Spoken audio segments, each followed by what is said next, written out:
In the last few videos, we were talking about the quantum numbers.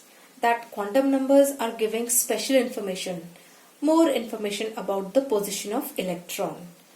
So the three quantum numbers that we have already studied, first one was principal quantum number, then azimuthal quantum number and magnetic quantum number. The fourth quantum number is spin quantum number, that is given by small s.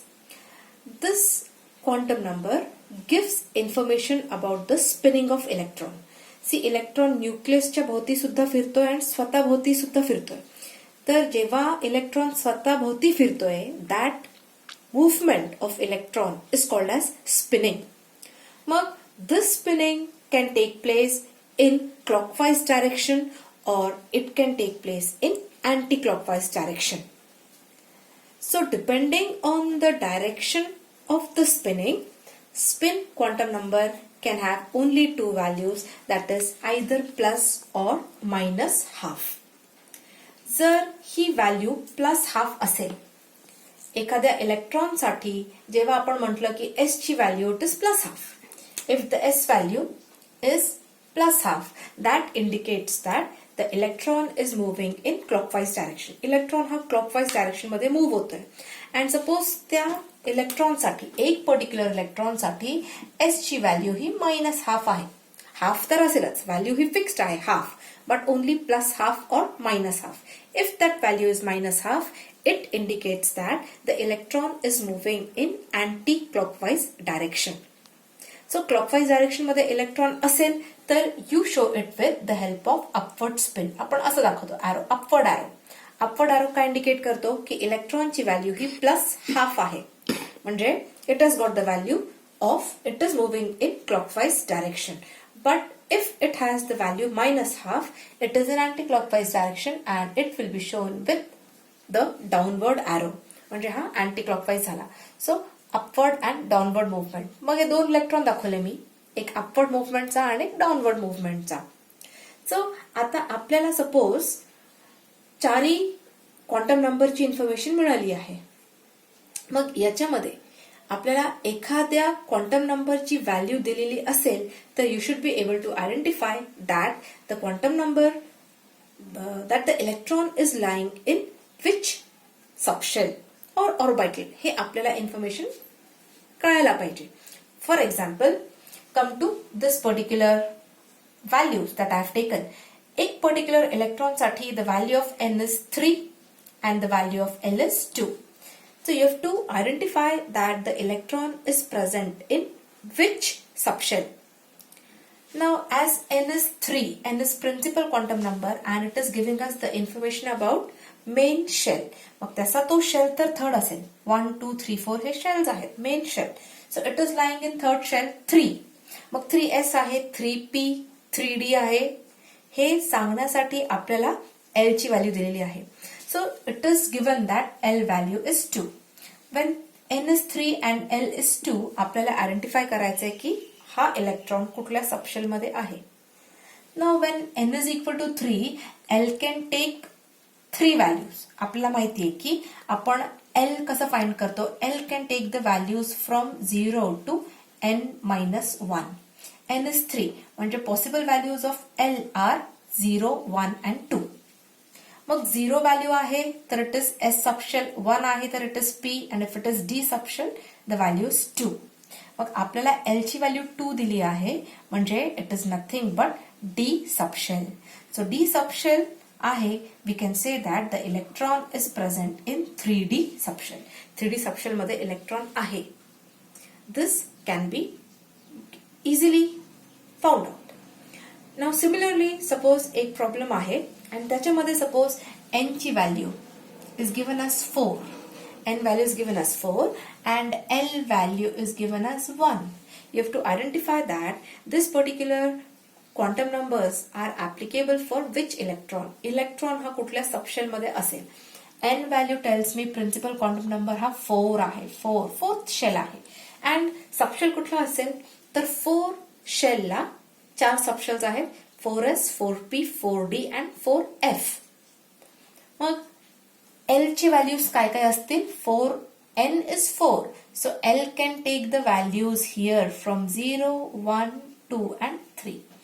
0 आहे तर it is S, 1 आहे तर it is P, 2 आहे तर D and then F.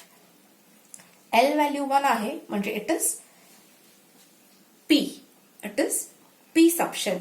So you will say that the electron is lying in 4p subshell. So this is the way by which you can find out the subshell of the electron. Now one point that I've written here is each orbital can take only 2 electrons. आपण आपला division कसा आहे, shells are divided into subshells and subshells are divided into orbitals and त्या orbitals मध्ये electrons present आहेत. Orbital can take maximum 2 electrons, not more than 2 electrons. तो orbitals मध्ये आपल्याला माहिती आहे एस आहे, एस पी आहे, हे सबशेल्स आहेत. पण या सबशेल्सला आपण ऑर्बिटल्स मध्ये आता डिवाइड करणार. That we have to see now. So we have a point as shapes of atomic orbitals. Now first we'll see the shape of S orbital. S. We'll just go through the energy level diagram. आपल्याला हा energy level diagram is given here. In this energy level diagram, I have shown when n is 1 म्हणजे main energy level 1 आहे, main shell 1 आहे, तर त्याला subshell काय आहे, एकच आहे 1s. त्याला कुठलाच डिव्हिजन नाहीये, त्याला कुठेच आपण डिवाइड नाही केलेला आहे. When n is 2, it has got 2 subshells, एक 2s आहे and 2p आहे. सबशेल झाला. आता सबशेलचा डिव्हिजन कसा केलाय, it is divided into orbitals. मग s चा ऑर्बिटल म्हणजे it is s orbital only. s ऑर्बिटलच असतो.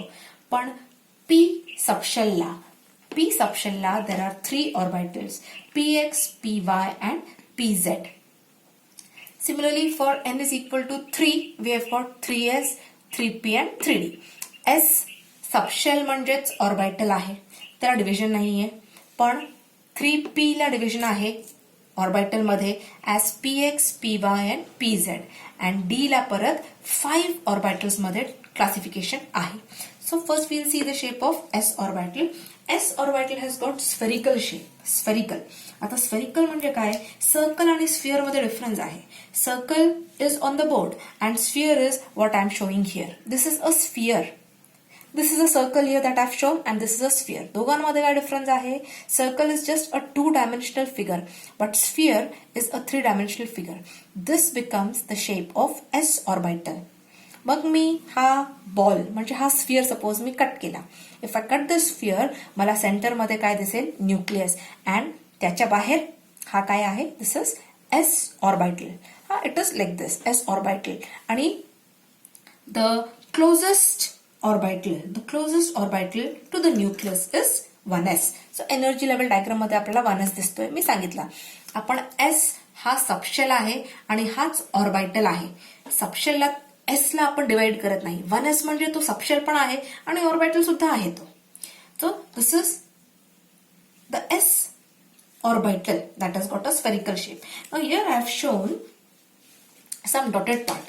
This dotted part is nothing but the electron. The electron will move on the side, periphery. Periphery ला electron move होणार, side ला move होणार. Centre मध्ये नाही जाणार इलेक्ट्रॉन, बिकॉज सेंटर मध्ये कोण प्रेझेंट आहे, न्यूक्लियस. ओके, मी तुम्हाला स्ट्रक्चर ड्रॉ केलाय. हा 1s पूर्ण आहे ऑर्बिटल आणि प्रॉपरली पाहिला तर तो कसा, सेंटरला न्यूक्लियस आहे अँड हा 1s ऑर्बिटल आहे. This is 1s orbital. आता 1s नंतर आपल्या एनर्जी शेल मध्ये कुठला येतोय, एनर्जी लेवल मध्ये 1s नंतर कुठला सबशेल येतोय, it is 2s. 2s subshell, S ला आपण डिवाइड करत नाही म्हणजे 2s subshell is only the orbital. Subshell पण तोच आहे, ऑर्बिटल पण तोच आहे. आता S ऑर्बिटल आहे, शेप कसा आहे, it is spherical in shape. तो त्याचा शेप स्फेरिकल येणार आहे. म्हणजे फर्स्ट हा दिस इज न्यूक्लियस, त्याच्या बाहेर 3D मध्ये स्फेरिकल फॉर्म मध्ये 1s आहे अँड त्याच्या बाहेर परत स्फेरिकल फॉर्म मध्ये we have got 2s orbital. म्हणजे if I have this sphere, याच्या बाहेर मी अजून मोठा बॉल असा लावून टाकला तर that becomes 2s orbital. So the shape of S orbital is spherical. Correct? आता परत इथे I have shown the dotted part. इथे दाखवलंय. Dotted part काय आहे? This is the places where electron can come. Electron density कुठे कुठे राहणार आहे, पेरिफेरीला, साईडला. इथे सेंटरला नाही जाणार इलेक्ट्रॉन डेन्सिटी, साईडला जाणार आहे. Next is P orbital. P orbital. P हा सबशेल, SPDF हे सबशेल्स आहेत. आता पी सबशेलला 3 ऑर्बिटल्स मध्ये डिवाइड केलंय. The 3 orbitals are PX, PY and PZ. मग हे XYZ का आलेले आहेत? These are nothing but the names of the axis X, Y अँड Z ऍक्सिस. आता तुम्ही स्टडी करताना अजून फक्त 2 ऍक्सिस स्टडी केली आहे. You have studied about the X and Y axis which are perpendicular to each other. Suppose if I draw the 2 axis X and Y, these are 2 axes that you have studied. This is X and this is Y. आता ही third axis जी येते, Z axis, this axis is perpendicular to the other 2 axes. म्हणजे draw करताना 2 dimensional मध्ये or बोर्डवरती draw करताना I will draw it like this, Z axis. ही अशी येणार आहे X, Y and Z. But actually if you see the 3 axes, they come like this. This and this becomes X and Y axis. हे दोन झाले X and Y axis. Easily perpendicular एकमेकांना.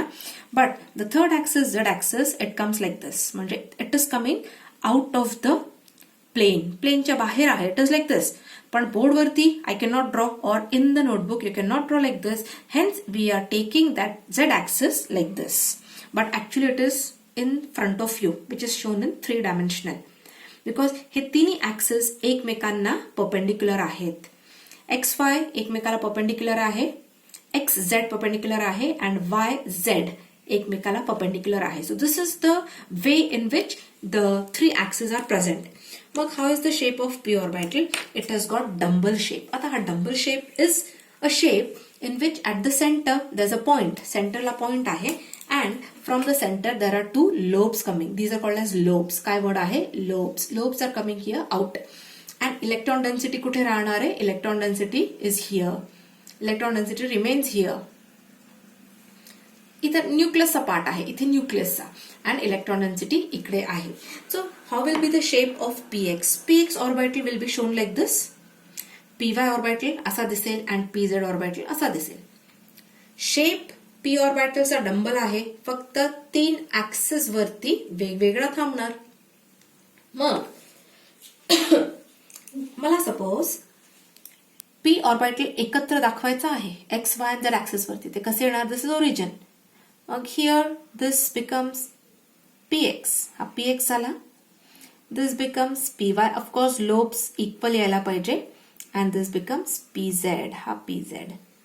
हे diagram मध्ये दिसताना असं वाटतं की एकमेकांना टच होत आहेत, but they are not touching each other because ही Z ऍक्सिस कशी आली आहे? It is coming like this. बाहेर अशी येणार आहे Z ऍक्सिस. त्याचा एक पार्ट इकडे आणि एक असाच पार्ट मागे जाणार आहे, प्लेनच्या मागे जाणार आहे. सो ड्रॉ करताना आपण असं दाखवणार नोटबुकमध्ये, but actually it is like this. म्हणजे ते एकमेकांना टच होतच नाहीयेत lobes. So you must remember that PX, PY and PZ are the 3 orbitals of P subshell. S ला कुठलाच ऑर्बिटल नाहीये. S सबशेलच S ऑर्बिटल आहे, but P subshell is divided into 3 orbitals PX, PY and PZ. So similarly we will see about D orbital. की D subshell ला किती orbitals आहेत that we'll talk about afterwards.